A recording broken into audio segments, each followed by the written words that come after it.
Think about a massive system, like a global library or a world-famous theme park. You've got millions of visitors, millions of books, thousands of employees tracking thousands of schedules.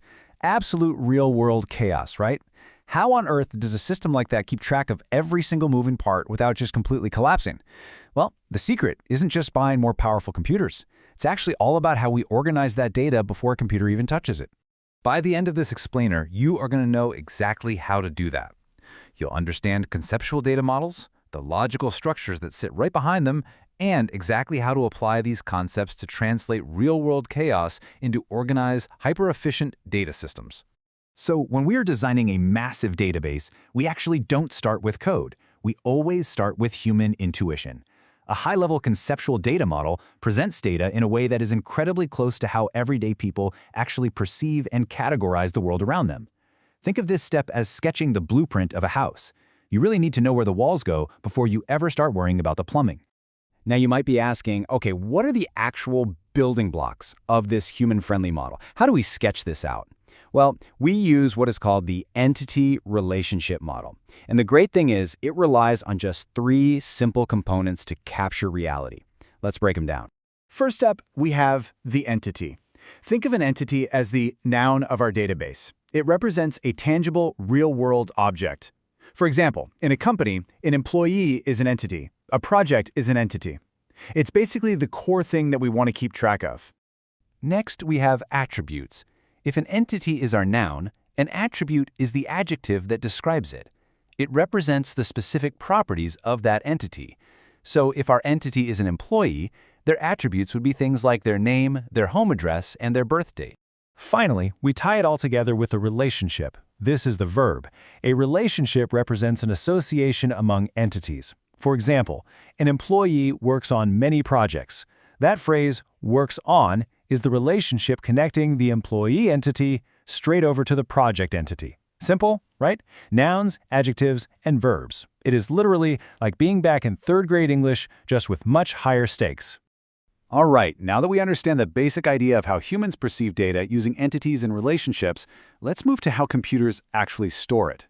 This is where we shift gears from conceptual models over to logical models. Record-based logical data models serve as this really crucial bridge. They provide concepts that users can still read and understand, but they are structured in a rigid way that is much closer to how data is physically stored in the computer's memory. It's kind of the ultimate translation layer between the human brain and a hard drive. Wait, hold on a second. This is important. What are the actual structures a computer uses to logically organize this data? Because let's be real, a computer doesn't just look at a web of nouns and verbs and magically understand what to do. It needs a strict architectural format. In database design, there are 3 well-known record-based logical models that computers use. We have the relational data model, the network data model, and the hierarchical data model. Let's start with the absolute most common one, the relational model. This model simply represents data as relations, or tables. Let's make this a bit easier to grasp with a concrete, real-life example. Imagine the membership system at a place like Science World. Notice how the membership identifier, the expiry date, the address, and the member's name all act as specific fields or columns in a highly structured table.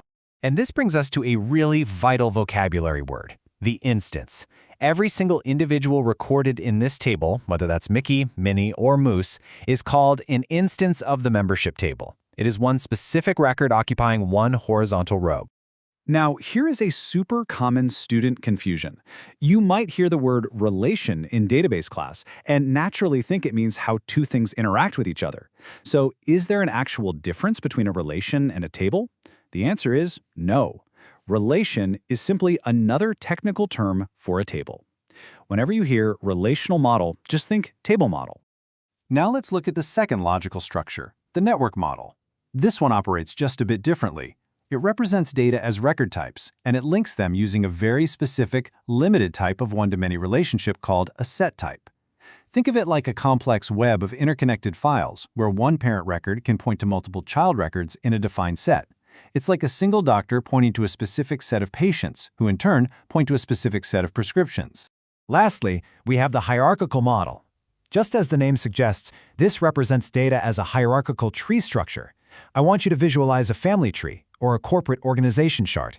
Each main branch of the hierarchy holds a number of related subordinate records right underneath it. Okay, before we finish, let's quickly summarize the key points we've covered.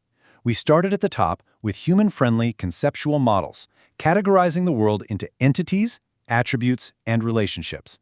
Then we moved down the bridge into the computer's logical models, where that data is strictly structured into relational tables, instances, network sets, or hierarchical trees. Understanding these architectural models is the absolute foundation for building robust, scalable systems in the real world.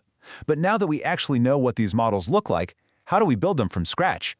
Well, in our next explainer, we are going to answer exactly that by diving into the step-by-step process of data modeling. I'll see you there.